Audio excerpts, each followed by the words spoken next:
Tina Turner semblait avoir une vie parfaite. Elle a construit une incroyable carrière qui a duré des décennies, au cours de laquelle elle a remporté pas moins de 8 Grammy Awards.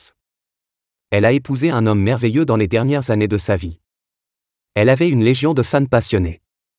Mais derrière cette vie apparemment parfaite, Tina Turner cachait bien des choses. Près d'un an après sa mort, son mari, Irving Bach, s'exprime enfin sur les difficultés rencontrées par Tina dans les années qui ont précédé son décès. Et certaines de ses confessions ne manqueront pas de choquer. La vie de Tina Turner est encore plus tragique et incroyable qu'on ne le pense. Tout d'abord, son vrai nom n'était pas Tina. Elle est née Anna Mae Bullock le 26 novembre 1939. À Nutbush, dans le Tennessee. Ses parents étaient métayers et elle a passé les premières années de sa vie à cueillir du coton à leur côté. Cependant, lorsque la Seconde Guerre mondiale a éclaté, leur vie a pris un tournant dramatique. Les parents de Tina ont trouvé un emploi dans une usine d'armement à Knoxville, dans le Tennessee, mais ils ont pris une décision difficile. Ils abandonnent Tina et ses 2 sœurs. Tina a été envoyée chez ses grands-parents religieux et stricts. Cette séparation signifiait qu'elle ne verrait pas ses sœurs et qu'elle ne jouerait pas avec elles pendant des années.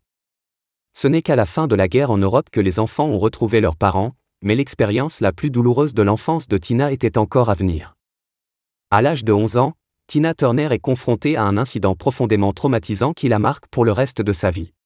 Cette année-là, sa mère a quitté la famille brusquement, sans aucun avertissement. Fuyant une relation abusive avec le père de Tina. Sa mère est partie laissant ses enfants derrière elle. Cet abandon a donné à Tina le sentiment d'être profondément indésirable et mal aimée, ce qui a eu un impact profond sur sa vie en grandissant. Les bouleversements dans la vie de Tina se sont poursuivis tout au long de son adolescence. 2 ans après le départ de sa mère, son père se remarie. Mais les enfants ne font pas partie de l'accord entre le père de Tina et sa nouvelle épouse. Il déménage à Détroit et, une fois de plus, les enfants sont laissés. Tina et ses sœurs ont été envoyées chez une autre grand-mère à Brownsville, dans le Tennessee. C'est à ce moment-là que Tina commence à se découvrir. Après avoir été abandonnée, d'abord par sa mère, puis par son père. Tina est devenue indépendante et a commencé à tracer son propre chemin. Pendant son adolescence, Tina a travaillé comme femme de ménage pour une famille aisée, tout en vivant avec sa grand-mère. Une carrière dans la musique et le nom de Tina Turner était encore loin. Cependant, elle a dû faire face à d'autres moments de douleur. Au milieu de son adolescence, Tina vit une nouvelle tragédie dévastatrice. Sa demi-sœur Evelyn et 2 cousins sont impliqués dans un accident de voiture mortel. Ce tragique accident a coûté la vie à chacun d'entre eux, marquant le début d'une série de pertes qui allait profondément façonner l'avenir de Tina. Lorsque Tina avait 16 ans, sa grand-mère de Tennessee est décédée. À l'enterrement, Tina est choquée de retrouver sa mère, qui avait abandonné la famille des années auparavant. Sa mère a demandé à Tina et à sa sœur d'aller vivre avec elle à Saint-Louis. N'ayant pas d'autres membres de sa famille ou de soignants vers qui se tourner, Tina se sentait isolée et rejoindre sa mère dans la ville animée était devenue sa seule option. Il était donc temps pour Tina de laisser derrière elle la vie tranquille de la campagne du Tennessee et d'embrasser les lumières vives et la scène musicale de la grande ville. Pendant ses années de lycée à Saint-Louis, Tina Turner fréquente souvent les boîtes de nuit et les salles de concert avec sa sœur. C'est lors d'une soirée au Manhattan Club qu'elle vit un moment décisif. Elle rencontre les Kings of Rhythm.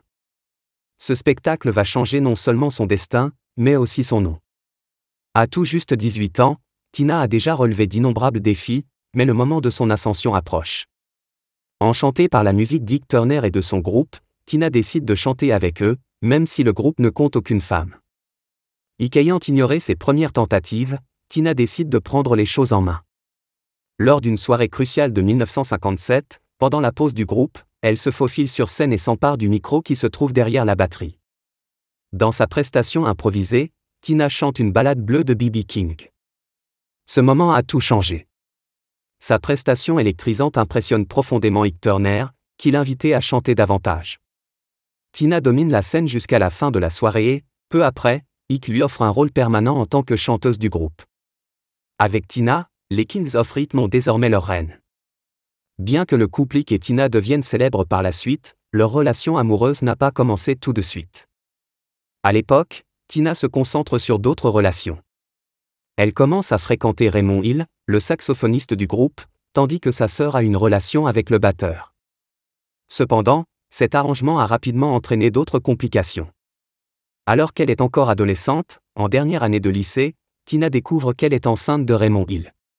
Lorsqu'elle en a parlé à sa mère, la réaction a été terriblement dure.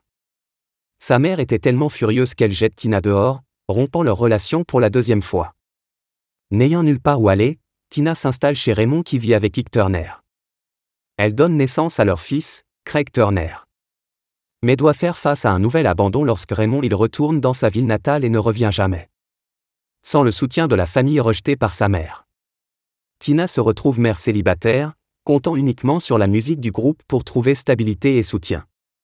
Au cours de cette période difficile, Tina Turner a été confrontée à la solitude et à la peur, mais elle a fait en sorte que chaque instant compte.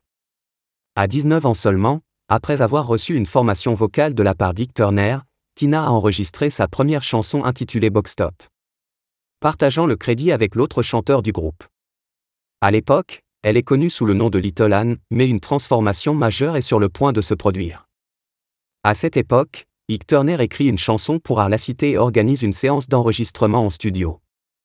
Tina était là pour faire les choristes mais comme La Cité ne se présentait pas, elle a persuadé Ike de la laisser chanter en tête. À contre-cœur, il la laisse chanter en pensant de remplacer sa voix par la suite. Mais le destin en a décidé autrement. La performance de Tina est si puissante que Ike décide d'envoyer l'enregistrement à la maison de disques sur record. La réponse a dépassé les attentes de Tina. Impressionné par la voix de Tina, le président de Sur Record, Dougie Murray, achète les droits de la chanson de Ike pour la somme astronomique de 25 millions de dollars. Murray insiste également pour que Tina soit la vedette principale, avec une incitation financière considérable. Ike accepte et baptise sa chanteuse Tina Turner. Le premier single de Tina, Fall in Love, destiné à l'origine à une autre artiste, devient un succès retentissant. Dès le début, Ike Turner exerce un contrôle sur Tina, allant jusqu'à enregistrer le nom Tina Turner en tant que marque commerciale. Cette mesure garantit que si Tina quitte le groupe, il peut la remplacer par une autre chanteuse portant le même nom. Un signe inquiétant que Tina a malheureusement ignoré, ouvrant la voie à une relation tumultueuse où elle a dû se battre pour son nom, sa musique et même sa propre sécurité. L'union d'Aika et de Tina a commencé lors d'une fête en 1960, à l'époque de la sortie d'I Fall in Love, lorsque les deux se sont engagés dans une relation amoureuse. Pendant la fête, Tina s'est réfugiée dans la chambre d'Aika pour échapper aux avances d'un autre homme, marquant le début d'une relation qui allait au-delà de l'amitié. Cependant, l'idylle naissante s'est heurtée à un obstacle de taille. Il est surprenant de constater que Aika était encore dans une union stable lorsqu'il a commencé à fréquenter Tina. Cela aurait dû être un avertissement clair pour Tina quant aux défis à venir, car Aika est restée infidèle tout au long de la relation. Ces trahisons, souvent publiques et avec d'autres femmes, sont devenues un problème récurrent. Mais Tina avait des préoccupations encore plus pressantes à gérer. Le groupe est rebaptisé The Ike and Tina Turner Review. Ils entament des tournées tendues aux États-Unis, où Tina charme le public par son énergie électrisante et ses performances éblouissantes, aux côtés de ses choristes, des danseurs connus sous le nom de The Ikettes. Pendant ce temps, Ike reste en coulisses, à la tête du groupe. Les spectacles d'Ike et Tina Turner sont devenus immensément populaires, ce qui leur a permis de se produire devant des publics intégrés. Même dans les États du Sud où la ségrégation raciale était encore répandue. Leurs concerts ont contribué à jeter des ponts entre les publics blancs et noirs, ainsi qu'entre les scènes Motown et rock.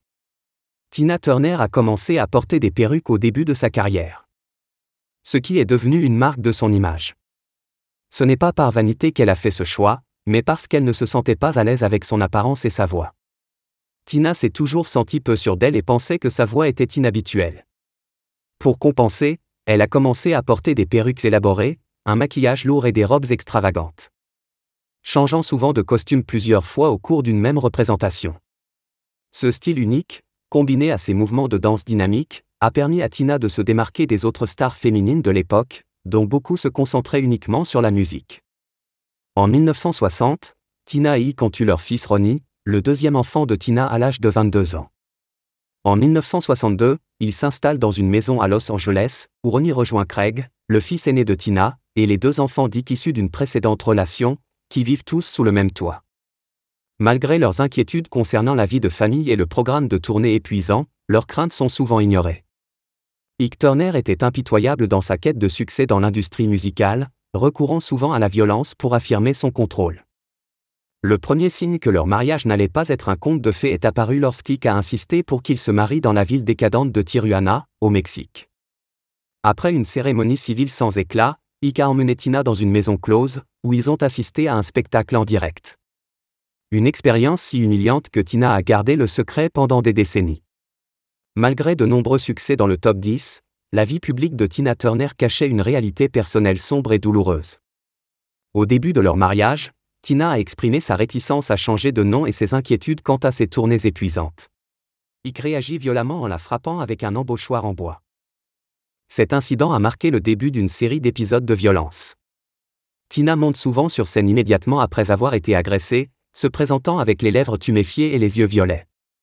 Une existence éprouvante qui l'a poussée dans ses derniers retranchements. Les abus émotionnels et physiques d'Ike. On lui diagnostiquera plus tard des troubles bipolaires, mais son infidélité constante et ses vantardises publiques auprès d'autres femmes intensifient la souffrance de Tina. Tout cela est devenu insupportable. En 1968, Tina tente de mettre fin à ses jours par une overdose de Valium. Bien qu'elle ait survécu, cet épisode a permis de clarifier brutalement sa situation et a renforcé sa détermination à s'échapper un jour. The Weeknd. Tina Turner revient a connu son plus grand succès en 1971, avec la version de Prue Marie du Creedence Clearwater Revival. La chanson a atteint la 4e place des charts, a valu au couple un Grammy et a propulsé les tournées au rang de vedette, avec des concerts à guichet avec les ventes épuisées et des apparitions à la télévision. Cependant, cette période de triomphe est brusquement interrompue par leur divorce. Après sa séparation d'avec Ike, les relations déjà tendues de Tina avec sa mère se sont encore aggravées. Cette dernière s'est rangée du côté d'Ike après le divorce, refusant de reconnaître la contribution de Tina au succès du duo. Elle n'a jamais voulu me reconnaître le mérite de quoi que ce soit, se souvient Tina. Lorsqu'elle a quitté Ike, Tina Turner s'est retrouvée sans rien, pas même le droit à son propre nom. Vivant avec ses 4 enfants et une assistante personnelle, elle a dû recourir aux bons d'alimentation pour survivre. La situation est aggravée par des menaces constantes de violence. Des criminels locaux tiraient sur sa voiture ou sur sa maison, la terrorisant au point de la faire dormir dans une armoire, tandis que son assistante restait dans la chambre des enfants. Cette période terrifiante ne fait que renforcer sa détermination. En 1978, Tina finalise son divorce avec Ike Turner. Rompant définitivement avec son passé tumultueux et la relation abusive qu'elle avait subie. Ses conditions sont claires. Elle veut 2 voitures Jaguar, des fourrures, des bijoux, et surtout, son nom, Tina Turner. Ce nom deviendra son plus grand atout. Cependant, le chemin vers la reconquête de la célébrité est ardu. Tina était au plus bas, mais déterminée à faire l'un des plus grands retours dans l'histoire du rock. Pendant ce temps, Ike Turner s'efforce de réorganiser sa vie après la rupture. Confronté à des addictions et à un comportement erratique, il a été admis à plusieurs reprises dans des prisons et des cliniques de réadaptation.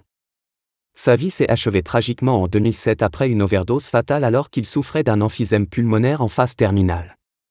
Tina a choisi de ne pas assister aux funérailles en public. Après son divorce, Tina a lutté, restant dans une relative obscurité musicale. Bien qu'elle ait continué à faire des tournées, elle était considérée comme une figure du passé, se produisant dans des cabarets, des hôtels et des petits clubs. Confrontée à des batailles juridiques pour des dates annulées et des contrats hérités de son passage dans le groupe d'Ike Turner. Dans l'industrie musicale, les opportunités pour les femmes noires dans la quarantaine sont rares et le soutien est limité. Au cours de cette période difficile, Tina prend une décision controversée qui la hantera pendant des années. En 1979, elle part en tournée en Afrique du Sud, un pays profondément marqué par l'apartheid, un système de ségrégation raciale condamné par la communauté internationale.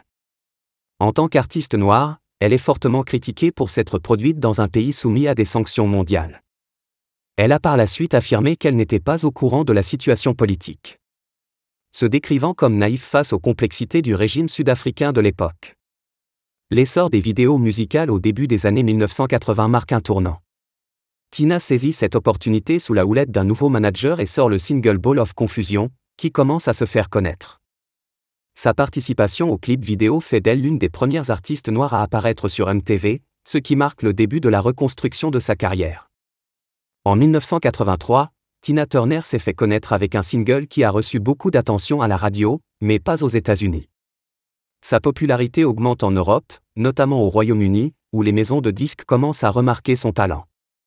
En Europe, Tina se présente comme une artiste indépendante, complètement détachée de l'ombre d'Ike Turner, un nom qui n'est plus d'actualité. C'est le début d'une année monumentale pour Tina Turner. À l'âge de 45 ans, Tina accède enfin à la célébrité en n'utilisant que son propre nom. Capitol Records lui propose d'enregistrer un album et la met au défi de le terminer dans un studio britannique en 14 jours seulement. Des collaborateurs de la scène musicale britannique, dont Mark Knopfler de Dire Straits, ont contribué à la composition et à l'arrangement des morceaux. Ce projet a permis à Tina Turner d'accéder à un niveau de célébrité qu'elle n'avait pas encore connu. L'album Private Dancer a propulsé Tina Turner au rang de l'une des plus grandes stars de l'histoire du rock. Cette réussite est l'une des histoires les plus remarquables de la musique moderne. Le titre What Has Love Got to Do With It, ainsi qu'au moins 5 autres singles, ont dominé les hit-parades du monde entier. Private Dancer s'est vendu à des millions d'exemplaires, consolidant la trajectoire triomphale de Tina Turner après un passé tumultueux.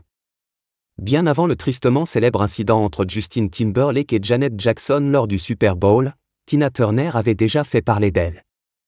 En 1985, elle s'est produite lors du méga-événement mondial Live Aid. Lors de sa prestation avec Mick Jagger des Rolling Stones, Jagger a dramatiquement arraché sa propre chemise, dansé vers Tina et relevé sa jupe. Elle termine la chanson en ne portant qu'un col noir, créant un moment dont on parlera pendant des années. Bien que le public la considère comme une déesse du rock, Tina ne s'est jamais perçue comme telle. Dans les interviews, elle disait souvent qu'elle était bâtie comme un poney, pensant que ses bras et ses jambes étaient maladroits et peu attrayants. Elle pensait qu'elle n'attirerait l'attention de personne dans sa ville natale de Nubush. Le reste du monde, en revanche, n'était pas du tout d'accord. Même après avoir connu un succès retentissant, Tina a dû faire face à des revers dans sa carrière. En 1991, elle a été intronisée au Rock and Roll Hall of Fame, mais d'une manière amère. Non pas en tant qu'artiste, mais en tant que membre du groupe Ike and Tina Turner Review. Heureusement, Ike n'a pas assisté à la cérémonie, car il était en prison pour un nouveau séjour. Tina a également choisi de ne pas participer, n'ayant aucune envie de partager la scène avec son agresseur. Lorsque vous vous rendez compte que vous êtes plus intéressé par la décoration de votre maison que par votre spectacle, il est peut-être temps d'arrêter. C'est exactement ce que Tina a réalisé lors de sa tournée 2000. Elle ne ressentait plus le même enthousiasme. Après une vie pleine de batailles et de victoires, qui pourrait l'en blâmer ? Dans plusieurs interviews, elle a clairement indiqué qu'elle n'avait plus envie de se produire ou de partir en tournée. En 1986, Tina atterrit à l'aéroport de Londres Heathrow et est accueillie par Erwin Bach, un directeur musical allemand. Le courant passe immédiatement entre eux et ils entament une relation fructueuse. Tina et Erwin sont restés ensemble pendant plusieurs années avant de se marier en 2013.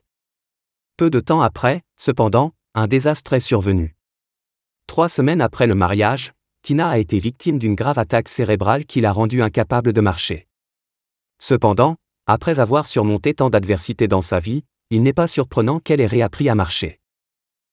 En 2018, Tina Turner a publié son autobiographie My Love Story, dans laquelle elle a révélé son combat contre le cancer de l'intestin en 2016. Dans un premier temps, elle a opté pour des traitements homéopathiques au lieu de la médecine conventionnelle, ce qui a entraîné de graves complications, conduisant à une insuffisance rénale. Malgré l'ablation d'une partie de son intestin. Pendant cette sombre période, la situation de Tina semblait désespérée, elle avait besoin d'une greffe de rein et se sentait sans espoir, pensant même au suicide assisté. Elle s'est inscrite auprès d'une organisation en Suisse, se préparant à la fin. Mais un beau geste inattendu a tout changé. Dans un geste d'amour profond, son mari Erwin Bach lui offre un de ses reins. L'opération s'est déroulée avec succès, symbolisant le lien profond qui les unit. Tina Turner porte désormais littéralement un morceau de son mari sur elle. Peu de gens savent que Tina Turner a renoncé à sa nationalité américaine en 2013. Elle a toujours été plus populaire en Europe, surtout dans les dernières années de sa vie. Elle vit à Zurich depuis 1994 avec son mari européen. Tina a demandé et obtenu la nationalité suisse en 2013, renonçant officiellement à sa nationalité américaine. Peu après avoir vaincu le cancer et s'être remise d'une greffe de rein, Tina Turner a dû faire face à une autre tragédie dévastatrice. En juillet 2018, son fils Craig s'est donné la mort à l'âge de 59 ans. Tina a dispersé ses cendres dans l'océan. Tina Turner est décédée le 24 mai 2023 à l'âge de 83 ans. Bien que sa mort ait choqué beaucoup de monde, compte tenu de toutes les épreuves et difficultés qu'elle a rencontrées au cours des 2 dernières décennies, il est incroyable qu'elle soit allée si loin. Tina était vraiment une guerrière et ses derniers jours ont été marqués par un détail magnifique. Ces dernières années, Tina menait une vie tranquille dans son manoir surplombant le lac de Zurich, en Suisse. Sur le portail de sa maison, on pouvait lire en allemand « Ne sonnez pas à la porte avant midi ». Tina Turner, tu étais tout simplement la meilleure, repose en paix, tu le mérites. Le parcours de Tina Turner témoigne de sa résilience, de sa force et de son esprit indomptable. De ses premières années turbulentes à son ascension en tant qu'icône mondiale, en passant par ses jours paisibles au bord du lac à Zurich, l'histoire de Tina a inspiré des millions de personnes. Alors que nous réfléchissons à son incroyable héritage, il est réconfortant d'entendre son mari briser le silence et partager son histoire. Quel est votre souvenir ou votre chanson préférée de Tina Turner ?